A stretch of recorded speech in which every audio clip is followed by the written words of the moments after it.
Ma femme dit que le mariage ne fonctionne plus depuis que nous avons déménagé dans sa ville natale et que ses amis lui ont dit qu'il y avait de meilleurs hommes, mais maintenant elle regrette le genre d'homme qu'elle rencontre. Je viens ici demander conseil à la sage communauté Reddit à propos de quelque chose qui se passe dans ma vie. J'ai 34 ans, et je suis marié à ma femme, qui en a 32, depuis 5 ans. Nous sommes ensemble depuis 8 ans au total. J'espère que ce contexte aide un peu. Nous nous sommes rencontrés à Chicago, où nous avions chacun notre propre vie. Elle travaillait dans la vente et moi dans le développement de logiciels. Nous avions une super vie, un bel appartement, un bon groupe d'amis, et tout était plus ou moins en place. Nous étions dans une phase heureuse où l'on ne pouvait pas vraiment demander plus. Mais il y a environ 7 mois, les choses ont commencé à changer. Ma femme a commencé à parler de plus en plus de sa ville natale, au Minnesota. Elle a grandi dans une petite communauté soudée, et bien que nous rendions visite à sa famille 1 ou 2 fois par an, elle ne semblait jamais vouloir y retourner. Mais soudainement, c'est devenu tout ce dont elle parlait. Au début, c'était de petites choses comme « la vie était plus simple là-bas » ou « ce serait bien d'être plus près de ma famille maintenant que mes parents vieillissent ». Ses parents sont encore en bonne santé, mais je comprenais. Je n'y ai pas trop prêté attention au début, car les gens deviennent parfois nostalgiques de leur enfance, et je pensais que ce n'était qu'une idée passagère. Mais non, elle y pensait sérieusement. Je voyais à quel point cela comptait pour elle, alors j'ai commencé à prendre la chose plus au sérieux. J'aime ma femme et je veux qu'elle soit heureuse, alors j'ai commencé à réfléchir à comment on pourrait faire en sorte que cela fonctionne pour nous deux. Ses parents vivent dans cette petite ville, et je les ai toujours bien aimés, mais moi, j'ai toujours adoré l'énergie et la vie vibrante de la ville. C'est en grande partie pour cela que j'aimais vivre à Chicago. Mais au final, nous avons eu de longues conversations à ce sujet. Plus on en parlait, plus je comprenais ses raisons, même si j'avais du mal à imaginer tout quitter. Je ne vais pas nier que l'idée ne me plaisait pas, principalement parce que c'était un changement énorme. J'avais peur de tout abandonner, mais au fil du temps, j'ai compris à quel point elle en avait besoin, et je ne pouvais pas l'ignorer. En plus, logistiquement, c'était faisable. Mon travail me permet de travailler en mode hybride, donc je n'ai besoin d'aller au bureau que quelques fois par mois. Ça rendait le déménagement beaucoup plus réaliste. Mais ça ne le rendait pas plus facile pour autant. Après des mois d'hésitation, j'ai finalement accepté de déménager. Nous avons tout emballé et nous avons déménagé dans sa ville natale au Minnesota. Et c'est là que les choses ont commencé à devenir vraiment compliquées. Le déménagement en lui-même s'est bien passé, pas de problème majeur. Nous avons trouvé une jolie maison à 10 minutes de chez ses parents. Ce n'est pas aussi sympa que notre appartement à Chicago, mais il y a un jardin et plus d'espace en général. Ma femme était ravie. Elle s'est totalement investie dans le fait de renouer avec sa famille et ses anciennes amies, passant presque chaque jour avec eux. Pendant ce temps, j'essayais de m'adapter. J'ai installé un bureau à la maison et j'ai tenté de trouver ma place dans cette nouvelle communauté. Ce n'était pas facile. Je me sentais comme un étranger dans une ville où tout le monde semble se connaître depuis toujours. Le week-end dernier, il y avait un festival local, un grand événement ici. Ma femme était très excitée parce que ça voulait dire qu'elle allait revoir ses meilleurs amis du lycée. Elle ne les avait pas vus tous ensemble depuis des années, et c'était clair qu'elle attendait ça avec impatience. Une fois là-bas, elle me les a présentés. Il y en avait 3, et elles ont été polies, mais j'ai tout de suite senti qu'elles ne m'appréciaient pas beaucoup. Je ne saurais pas vraiment l'expliquer, mais il y avait une mauvaise ambiance. Hier, ma femme m'a demandé qu'on ait une discussion, et cela a complètement bouleversé ma vie. Elle m'a dit que ses amis lui avaient ouvert les yeux sur notre mariage, et je ne comprends même pas comment on en est arrivé là aussi vite. Ce sont des personnes que j'ai rencontrées une seule fois, rapidement, lors d'un festival, et pourtant, en si peu de temps, elles ont décidé que je n'étais pas assez bien pour elles. D'après elles, ma femme s'est contentée de moi quand on vivait en ville parce qu'elle avait peur d'être seule.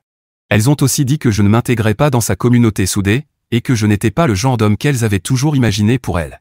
Ce qui me blesse le plus, c'est qu'au lieu de me défendre ou de remettre leurs paroles en question, ma femme m'a dit qu'elle avait commencé à réfléchir à tout ça et qu'elles avaient peut-être raison. Apparemment, leurs commentaires l'ont poussée à penser à des choses qu'elle aurait ignorées dans notre relation, et je ne sais même pas depuis combien de temps elle gardait tout ça pour elle. Elle a commencé à énumérer des problèmes qui n'avaient jamais été des problèmes auparavant, que je suis trop concentré sur mon travail, alors que c'est mon salaire qui nous fait vivre pendant qu'elle est entre 2 emplois, que je ne fais pas assez d'efforts pour m'intégrer avec ses amis, que je suis ici depuis un moment et que je ne connais toujours pas beaucoup de monde, et, celle-là m'a vraiment blessé, que nous sommes devenus des personnes différentes. Après 8 ans ensemble, elle me sort ça, à cause d'une seule discussion avec d'anciennes amies qu'elle vient à peine de retrouver. En ce moment, je suis assis dans mon bureau à domicile, à fixer mon ordinateur, en train d'écrire tout ça, et ça me semble encore plus absurde à l'écrit que quand elle me l'a dit. J'ai tant sacrifié pour ce déménagement. J'ai quitté mes amis pour la soutenir, j'ai quitté la ville que j'aimais, Chicago, pour qu'elle soit plus proche de sa famille. Et maintenant elle remet en question notre mariage. C'est comme une mauvaise blague. Ce qui fait le plus mal, c'est à quel point je me sens pris au dépourvu. Comment peut-on passer d'un mariage heureux à remettre tout en question, juste à cause de quelques commentaires de vieilles amies? Je lui ai dit que j'avais besoin de temps pour réfléchir, et c'est vrai. Mais en ce moment, je ne sais même plus quoi penser. Ai-je fait une énorme erreur en venant ici? Notre mariage était-il moins solide que ce que je croyais? Et si elle se laisse influencer aussi facilement par ses amis, qu'est-ce que cela dit de nous, de moi? C'est là que vous entrez en jeu. Est-ce que quelqu'un a déjà vécu quelque chose de similaire? Et si vous avez des conseils sur ce que je devrais faire maintenant, je vous en serais vraiment reconnaissant. Mise à jour 1. Je suis venu ici pour demander des conseils, et c'est exactement ce que j'ai reçu, alors merci à vous tous. Vous n'avez pas idée à quel point vos réponses comptent pour moi. Je suis pratiquement seul ici, je n'ai pas d'amis ni personne à qui parler de ça en personne. Ma décision a été de m'asseoir avec ma famille hier soir pour avoir une autre conversation. J'espérais qu'on pourrait parler et peut-être trouver un terrain d'entente. Malheureusement, elle n'a pas vu les choses de cette manière. Je lui ai dit à quel point j'étais blessé qu'elle ait laissé ses amis influencer aussi rapidement et facilement sa vision de notre mariage. Je lui ai dit que je me sentais trahi, surtout après avoir tant sacrifié pour venir ici. Au début, elle a juste écouté en silence, mais ensuite elle est devenue sur la défensive. Et c'est là qu'elle m'a révélé d'autres détails sur ce que ses amis disaient dans mon dos. Elle pousse l'idée que les vrais hommes du Minnesota sont d'une certaine façon meilleurs que moi. Ils se sont fait une image de l'homme parfait des petites villes, amateur de plein air, très sociable, impliqué dans toutes les activités communautaires possibles. Chasse, pêche, coaching de la ligue de baseball pour enfants, tout y passe. Apparemment, ce sont ces traits-là qu'ils considèrent comme les qualités d'un homme idéal, surtout pour quelqu'un comme ma femme, qui est de retour dans sa ville natale. Et puis il y a moi. Je suis développeur de logiciels. J'aime les jeux vidéo, la lecture et l'escalade en salle, des choses qu'elle a toujours connues chez moi et qui ne lui ont jamais posé problème. Je me souviens même qu'elle admirait ses passe-temps à une époque, qu'elle disait que j'étais un homme qui prenait soin de lui. Elle a toujours eu ses propres centres d'intérêt aussi, et je n'ai jamais eu de soucis avec ça, parce qu'on a toujours su à quel point il est important d'avoir sa propre vie, et un espace personnel, même dans un couple. Mais maintenant, sans prévenir, je ne suis plus assez bien parce que je ne rentre pas dans ce moule étroit et stéréotypé que ses amis ont décidé qu'elle devait épouser. Ce n'est même pas son moule à elle, c'est celui que ses amis lui ont imposé.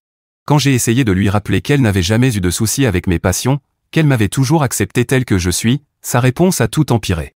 Elle m'a dit que revenir ici lui avait fait prendre conscience de ce qui lui manquait. Et comme si ça ne suffisait pas, elle m'a ensuite suggéré de peut-être changer mes loisirs et mes centres d'intérêt pour mieux m'intégrer auprès des gens d'ici. C'est là que j'ai vraiment perdu mon sang-froid. Je lui ai dit, sur le champ, que je n'allais pas faire semblant d'être quelqu'un d'autre juste pour satisfaire ses amis, je ne suis pas marié à elle. Une chose est de faire des compromis dans un couple, mais c'en est une autre d'être invité à changer qui on est pour entrer dans un moule décidé par d'autres. Ce n'est pas moi, et je ne devrais pas avoir à changer pour qui que ce soit, pas même pour elle, et certainement pas pour ses amis. Évidemment, cette conversation n'a mené à rien de constructif. Elle a dit qu'elle avait besoin d'espace pour réfléchir, et a décidé d'aller passer quelques jours chez ses parents. J'ai accepté de lui laisser l'espace qu'elle demandait, même si à ce stade, je ne sais pas vraiment ce qu'elle a encore besoin de réfléchir. Une partie de moi est brisée d'en être arrivé là. Tout est en train de s'écrouler, et tout ça parce que ses amis lui ont monté la tête. Ou peut-être pas seulement à cause d'elle, peut-être qu'elle les a entendus, et maintenant elle est décidée à tout jeter à la poubelle à moins que je change. Je dois avouer qu'une part de moi est furieuse qu'elle laisse l'opinion de personnes qui me connaissent à peine dicter ce qu'elle pense de moi et de notre mariage. Écouter ses amis, c'est une chose, mais leur laisser diriger sa vie de couple, c'en est une autre. Je n'arrive tout simplement pas à comprendre. Je ne comprends pas comment quelque chose d'aussi important que notre relation peut être aussi facilement influencé par un groupe de personnes qui ne me connaissent pas et qui, clairement, n'ont pas mes intérêts à cœur. Pendant ce temps, je fais de mon mieux pour m'occuper de moi. Ma famille, surtout mes frères, a été super présente, toujours à prendre de mes nouvelles. Ils pensent qu'il y a encore de l'espoir, que ce n'est peut-être pas la fin, même si je ne suis pas si sûr. Mais je leur suis reconnaissant, parce que sans eux, je ne suis pas certain que j'aurai les idées claires. Je suis encore ouvert à la possibilité qu'elle reprenne ses esprits, qu'elle réalise à quel point tout ça est absurde, et qu'elle s'excuse au moins. Mais puisque je suis honnête ici, ma foi en cette relation commence sérieusement à se fissurer. C'est difficile de croire encore en une relation qui ne semble plus valoir la peine d'être sauvée. Si elle peut être ébranlée aussi facilement par ce que disent d'autres personnes, alors je ne sais pas si elle a jamais vraiment été digne de confiance. Mise à jour 2. Les quelques jours que ma femme devait passer chez ses parents se sont transformés en plus d'une semaine, et ça ne fait qu'empirer les choses. Elle communique à peine avec moi, et quand elle le fait, ce sont des messages courts et froids. On n'a pas de vraie conversation, aucun échange sur notre situation, aucun effort pour arranger quoi que ce soit. C'est comme si elle n'était plus là émotionnellement, et je reste seul à attendre. Entre-temps, il semble que ses amis profitent de la distance. Apparemment, elles organisent des soirées entre filles et, étonnamment, la présentent à des hommes célibataires de leur cercle social. Oui, vous avez bien lu. Elle est encore censée rester chez ses parents, mais elle sort avec ses amis et rencontre d'autres hommes. Je ne l'aurais même pas su si l'une de ses cousines ne m'avait pas contacté pour me prévenir. Heureusement, toutes les femmes de cette ville ne sont pas aussi mauvaises qu'elle. Sa cousine et moi avons toujours eu de bons rapports, et elle m'a dit qu'elle pensait que je méritais de savoir ce qui se passait dans mon dos. D'après elle, ce groupe d'amis a déjà causé des problèmes dans d'autres mariages.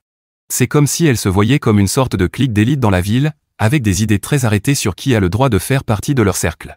Sa cousine m'a même dit qu'elles avaient déjà fait ça auparavant, convaincre leurs amis mariés que leur partenaire n'était pas assez bien et les encourager à croire qu'il y avait mieux ailleurs. Ça m'a frappé comme une tonne de briques. Je veux dire, c'est une chose d'avoir des opinions sur une relation, mais chercher activement à la détruire? C'est un autre niveau de cruauté, on se croirait dans un film d'horreur. Plus j'y pense, plus je me dis que ses amis ont probablement commencé à semer des doutes dans la tête de ma femme depuis qu'on a emménagé ici. Ce qui me fait le plus mal, c'est qu'elle les laisse faire. Ce n'est pas la femme que je croyais avoir épousée. Celle que j'ai épousée était forte, indépendante, et fidèle à ses choix. Aujourd'hui, elle agit comme si elle était influencée par des parasites logés dans son cerveau. Je ne peux pas continuer à attendre, en espérant que les choses s'arrangent. J'ai pris rendez-vous avec un avocat spécialisé en divorce pour la semaine prochaine. Je n'aurais jamais cru devoir en arriver là, mais je dois me protéger si la situation continue de se dégrader. J'ai aussi commencé à chercher des appartements à Chicago. Je prévois de retourner dans la ville que j'aime. J'ai quitté la ville parce que j'aimais ma femme plus encore, mais maintenant je ne vois plus l'intérêt de rester ici. Mon entreprise a été incroyable pendant toute cette période. Ils m'ont proposé de revenir en présentiel à plein temps quand je serai prêt. Cela rendra le retour à Chicago bien plus simple si je décide de tourner la page. Cela ne fait pas si longtemps que j'ai déménagé ici, mais s'il n'y a plus rien qui me retient, je ne pense pas que ce sera si difficile de repartir. Mise à jour 3. Après avoir rencontré un avocat et pris le temps de vraiment réfléchir, je ne voulais pas agir de façon impulsive, j'ai compris qu'il était temps de passer à l'étape suivante et de commencer à me prioriser. J'ai envoyé à ma femme un email dans lequel j'expliquais formellement mon intention de demander le divorce. Pendant tout ce temps, elle n'a montré aucun intérêt à sauver notre relation, et je ne peux pas être certain qu'elle ne m'a pas trompé durant ces fameuses soirées. J'ai supposé que c'était ce qu'elle voulait, puisqu'elle cherchait activement à me remplacer au lieu de se battre pour notre mariage. Donc ce qui s'est passé après l'envoi de cet email m'a réellement surpris. Elle m'a appelé quelques heures seulement après l'avoir reçu, en larmes. En pleurant, elle a reconnu qu'elle avait fait une énorme erreur. Elle a avoué que ses amis l'avaient manipulée, qu'elles avaient semé des doutes dans son esprit. Elles l'ont convaincue de prendre du recul, de réévaluer notre mariage et de sortir entre filles. Elle a dit qu'elle se sentait tiraillée entre son jugement et la vie qu'on avait construite ensemble, et qu'au final, elle avait fait le mauvais choix. Je lui ai demandé ce qu'il en était des hommes qu'on lui avait présentés, et elle a mis quelques secondes à répondre, parce qu'elle ne s'attendait pas à ce que je le sache. Elle pensait que comme je restais toujours à la maison et ne parlais à personne, je n'allais jamais le découvrir. Mais elle n'avait pas compté sur sa cousine. Elle a fini par trouver les mots pour répondre et m'a assuré qu'il ne s'était rien passé, que c'était juste des hommes que ses amis avaient invités, et qu'il ne s'était rien passé. Je ne sais pas si c'était vrai, mais j'avais moi aussi des choses à lui dire. Je lui ai dit que j'appréciais son honnêteté, et que j'étais content qu'elle prenne enfin conscience des dégâts causés par ses décisions, mais que ma décision était définitive. Je ne peux plus continuer à me battre pour obtenir du respect dans mon propre mariage. Elle me suppliait de reconsidérer, en pleurant encore plus, mais à ce moment-là, rien ne pouvait plus me faire changer d'avis. Je lui ai dit que j'avais attendu plusieurs semaines, qu'elle reprenne ses esprits, mais que désormais, je ne mettrais plus personne au-dessus de moi-même. Ne pensez pas que ça a été facile, ça ne l'a pas été, mais à ce moment-là, j'ai cru que c'était la meilleure décision pour moi. Dans d'autres circonstances, j'aurais réfléchi à ce qui était le mieux pour nous deux, comme je l'ai fait avec le déménagement, mais aujourd'hui, je n'ai plus aucune raison de continuer à faire ça. Je me prépare officiellement à retourner à Chicago. Avec mon travail qui m'y attend, c'est comme si quelqu'un m'avait lancé une bouée après que je sois tombé dans un lac gelé du Minnesota. Certains de mes anciens collègues m'ont même proposé de m'aider à trouver un appartement et à m'installer. La seule chose qui me réconforte dans tout ça, c'est que je vais pouvoir retrouver Chicago, là où se trouvent mes amis, ma famille, et ma vie. Et je repars avec une leçon précieuse, ne jamais abandonner sa propre vie pour quelqu'un d'autre, car quand cette personne se lasse de vous, elle vous abandonne comme un chien dont elle ne veut plus. J'ai commencé à emballer mes affaires, à organiser toute la logistique du déménagement, et à dire lentement adieu à ce chapitre de ma vie. Il y a des jours où je suis encore en colère, encore blessé, mais en même temps, je n'avais même pas réalisé à quel point je m'étais senti étouffé pendant si longtemps. S'il y a une chose que j'ai apprise de tout cela, c'est que l'amour seul ne suffit pas à faire fonctionner un mariage. Bien sûr, l'amour est important, mais la confiance, le respect et la loyauté le sont tout autant, voire plus.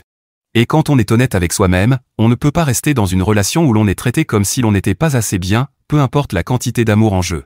C'est dur à admettre, mais c'est la vérité. Repartir de 0 à 34 ans fait peur, c'est sûr. Je mentirais si je disais que je n'ai pas peur de l'avenir. Mais vous savez ce qui fait encore plus peur? Rester dans cette situation. Ce genre de vie n'est pas tenable. Le processus de divorce est maintenant officiellement en cours. Heureusement, ça devrait être assez simple, puisque nous n'avons pas d'enfants et que nos finances sont largement séparées. Je travaille en étroite collaboration avec mon avocat pour que tout soit traité de manière équitable et aussi rapidement que possible. À ce stade, je suis prêt à signer les papiers et à reconstruire ma vie à partir de zéro. Je ne suis pas pressé, mais j'ai hâte que tout cela soit derrière moi. Fait inattendu, l'un de mes plus grands soutiens pendant cette période a été la cousine de ma femme. Elle a été vraiment gentille et d'un grand réconfort. Elle m'a même présenté ses excuses de ne pas m'avoir prévenu plus tôt à quel point les amis de ma femme étaient toxiques.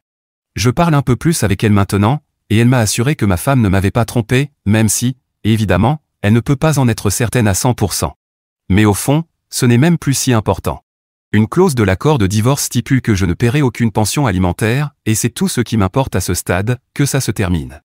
Je suis vraiment reconnaissant envers la cousine de ma femme, non seulement pour m'avoir soutenu, mais aussi parce qu'elle est devenue une sorte d'amie pour moi dans cette ville. Elle m'a permis de me sentir moins seul dans tout ce processus. C'est pour ça que je l'ai invitée à venir visiter Chicago. Elle n'a jamais voyagé hors de l'État et ce n'est pas le genre de fille qui veut s'installer dans sa ville natale avec un homme local. Je lui ai donc dit que si jamais elle voulait voyager, je lui ferais visiter la ville, mes endroits et restaurants préférés. C'est la moindre des choses, après qu'elle soit devenue ma bouée de sauvetage. Je ne sais pas si je donnerai une autre mise à jour, mais si c'est le cas, ce sera probablement une fois que je serai de nouveau installé à Chicago. Mise à jour 4. J'écris ceci depuis Chicago, et vous n'avez aucune idée à quel point ça fait du bien de dire ça. Je suis dans mon nouvel appartement et j'ai totalement retrouvé ma routine d'avant.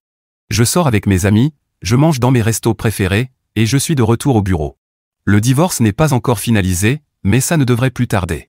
Ma femme a accepté les conditions, donc il ne reste qu'un peu de paperasse. Je sais que ces 2 derniers mois, elle a commencé à voir quelqu'un, ce qui explique peut-être pourquoi elle n'a pas cherché à contester le divorce ni à se réconcilier. Et honnêtement, c'est tout bénéfique pour moi. Le fait qu'elle soit déjà avec quelqu'un d'autre ne me dérange pas vraiment, ça ne fait que confirmer que j'ai pris la bonne décision.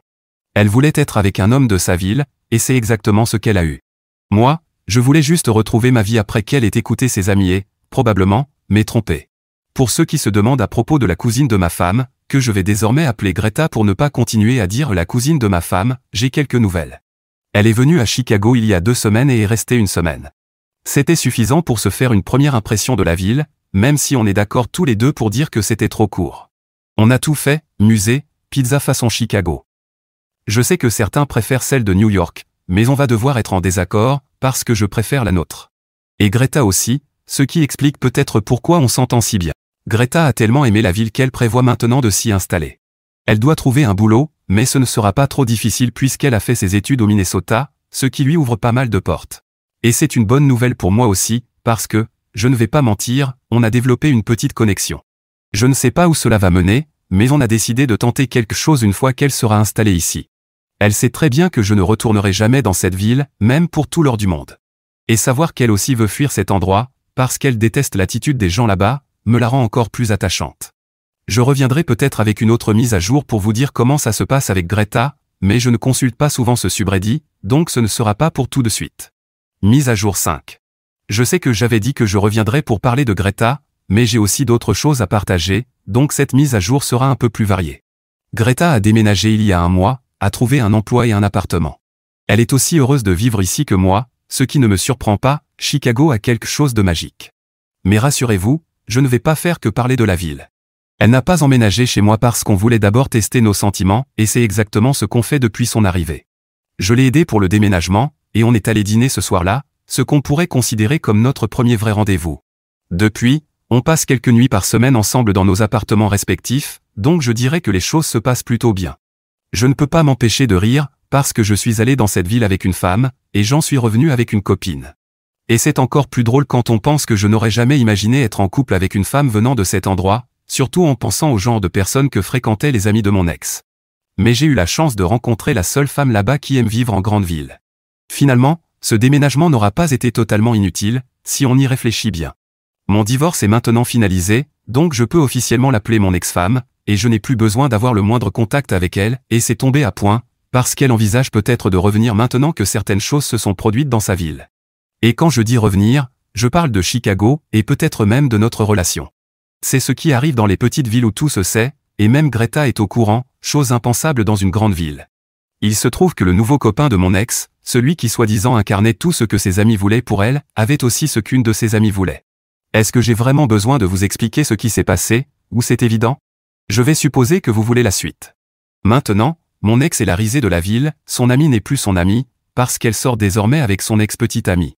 C'est pour ça que je pense qu'elle envisage peut-être de revenir, parce que, tout compte fait, sa petite ville adorée n'est peut-être pas si intéressante que ça. Cela dit, depuis que tout a explosé il y a 2 mois, je n'ai pas eu de nouvelles d'elle, et j'espère que ça restera ainsi. Je ne pense pas qu'elle sache ce qu'il se passe entre Greta et moi, et j'espère qu'elle ne le saura pas, je ne veux pas plus de drame. Mise à jour 6. Vous vous souvenez quand je vous ai dit que Greta et moi passions du temps dans nos appartements respectifs? Techniquement, je suis plus souvent chez elle qu'elle chez moi. Je ne sais pas. Peut-être qu'il est temps d'emménager ensemble après plusieurs mois comme ça. Et c'est important pour le reste de cette mise à jour. Un jour, j'ouvre la porte de l'appartement de Greta, où j'avais passé la nuit, et je tombe nez à nez avec mon ex-femme, valise à la main. Honnêtement, j'étais plus surpris qu'elle. Pas qu'elle n'était pas choquée, mais j'étais en train de prendre mon petit déjeuner, et je ne m'attendais absolument pas à la revoir. La conversation était pour le moins gênante, mais elle a fini par partir. Elle savait que Greta avait déménagé à Chicago, mais elle ne savait pas que je sortais avec elle. Greta n'était pas son premier choix, mais comme il y avait un grand événement en ville ce week-end-là, la plupart des hôtels étaient complets, et elle s'est dit que sa cousine pourrait l'héberger quelques nuits. La réaction de mon ex-femme n'était pas aussi calme que je le décris. Elle n'est pas partie sans dire quelques mots. Mais honnêtement, on s'en fichait. Je n'ai même pas commencé ma relation avec Greta avant le divorce, ce que mon ex, elle, ne peut pas dire. Et au pire des cas, si elle voulait un homme de sa ville, alors c'est bien normal que moi, je prenne une femme de la sienne, non? Bon, ce n'était peut-être pas ma remarque la plus brillante, et Greta me l'a bien rappelé après le départ de sa cousine. Quoi qu'il en soit, Greta lui a dit qu'elle ne pouvait pas rester là, parce que ce serait incroyablement gênant. Et je pense que mon ex-femme, après avoir compris ce qui se passait entre Greta et moi, a ressenti la même chose.